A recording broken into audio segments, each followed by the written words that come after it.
नाशाय रोग हरे सब पीरा जापत निरंतन हनुमत वीरा संकट ते हनुमान चुरावे मन कर्म वचन ध्यान जोलावे।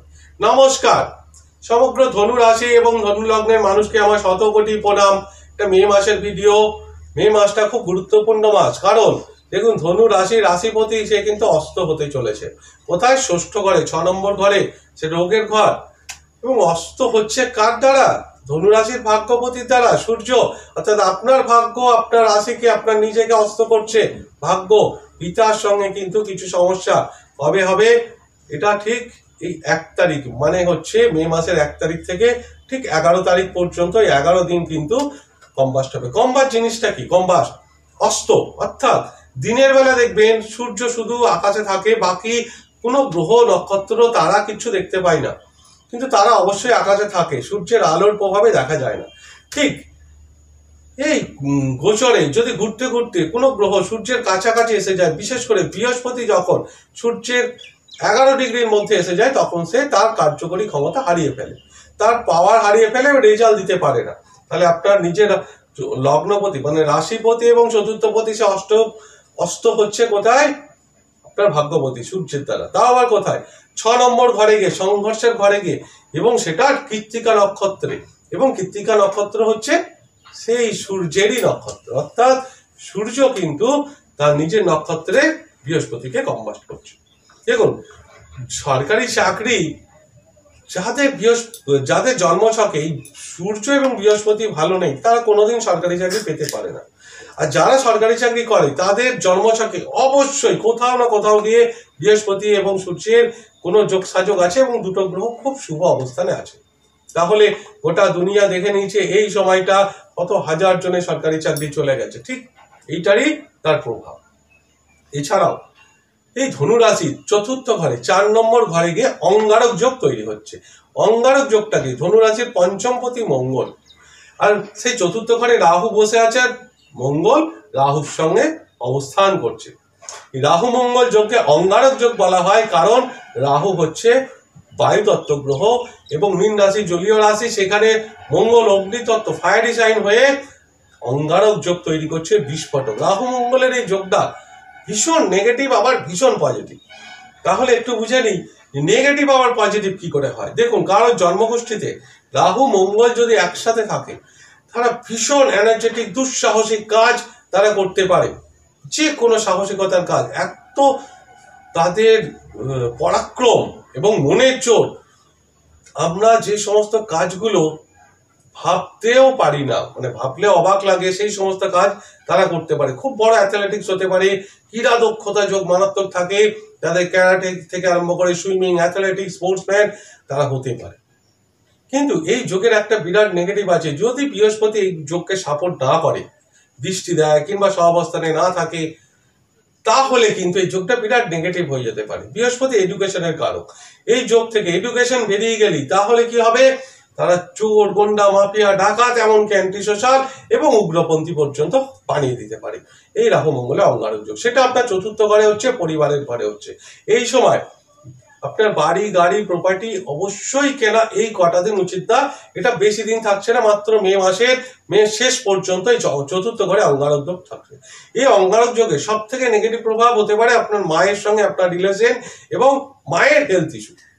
এবং এই সময় জমি বাড়ি যেমন কেনা বিক্রি করা উচিত নয়, সেরকম জন্মস্থান থেকে কর্ম পরিবর্তন করাটা উচিত নয়, কারণ দুটো গ্রহের দৃষ্টি সরাসরি আপনার কর্মঘরে 10ম ঘরে পড়বে, তার উপরে আপনার ভাগ্য সে আপনার নিজেকে কম্বাস্ট করছে। তাই যদি এরকম কোনো পরিস্থিতি তৈরি হয়, কর্ম পরিবর্তনে বিরাট কিছু চেঞ্জেস আপনার মনে হচ্ছে, অনেকদিন কর্ম করছেন আর ভালো লাগছে না, কর্ম চেঞ্জ করতে ইচ্ছা করছে, কটা দিন স্থগিত হয়ে যান। কারণ আপনি যদি বেটার জব না পান, তাহলে অবশ্যই কর্ম ত্যাগ করা উচিত না।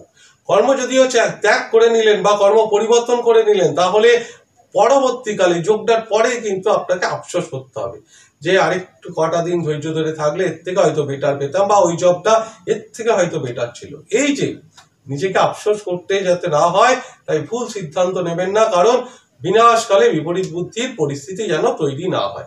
কারণ অঙ্গারক যোগ কিন্তু কোনো সময় চতুর্থ ঘরে এসে শুভ ফল দেবে না, সেটা মায়ের ক্ষেত্রেও আপনার ডোমেস্টিক হ্যাপিনেসের ক্ষেত্রে এটা তো আপনার কমফোর্ট জোন, সুখের ঘর, পরিবারের ঘর।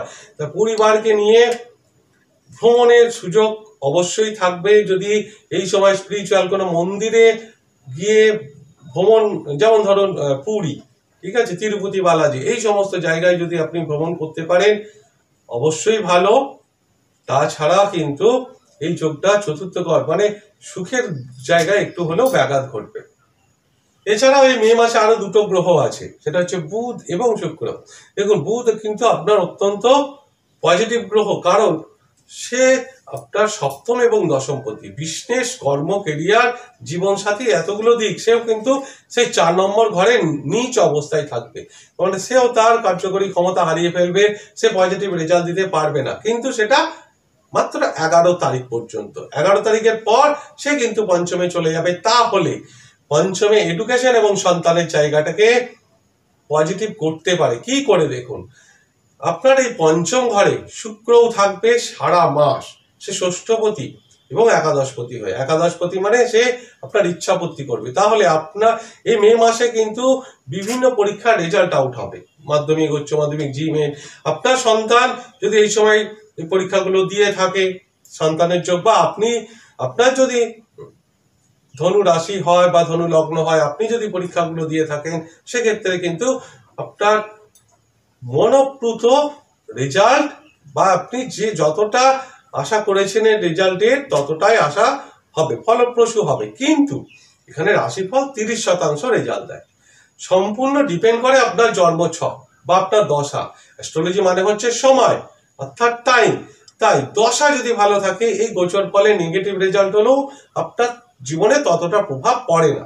কিন্তু আপনার দশা খারাপ, অর্থাৎ দুটো গ্রহের টাইম পিরিয়ড খারাপ আপনার, সেক্ষেত্রে যদি আপনার গোচরও খারাপ হয় তাহলে ভীষণ নেগেটিভ রেজাল্ট দেয়। জীবনে উথাল পাথাল চলে আসে, লোনে জর্জরিত হয়ে যায়, কর্মের দিক থেকে বিভিন্ন সমস্যা চলে আসে, পরিবারের সমস্যা চলে আসে, অর্থনৈতিক সমস্যা চলে আসে। অর্থাৎ মেন হচ্ছে আপনার দশা, যে দুটো গ্রহের দশা সেটা দেখবেন।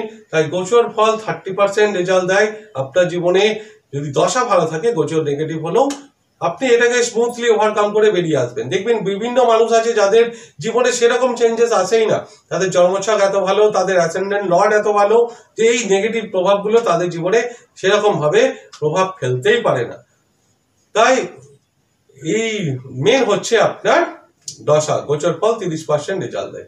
যাই হোক, এই সময় এই মাসে মাধ্যমিক, উচ্চ মাধ্যমিক যে পরীক্ষার্থীদের জন্য আমি ঈশ্বরের কাছে প্রার্থনা করছি, তারা যেন খুব ভালোভাবে পাশ করুক, তাদের মনস্কামনা পূর্ণ হোক। নমস্কার।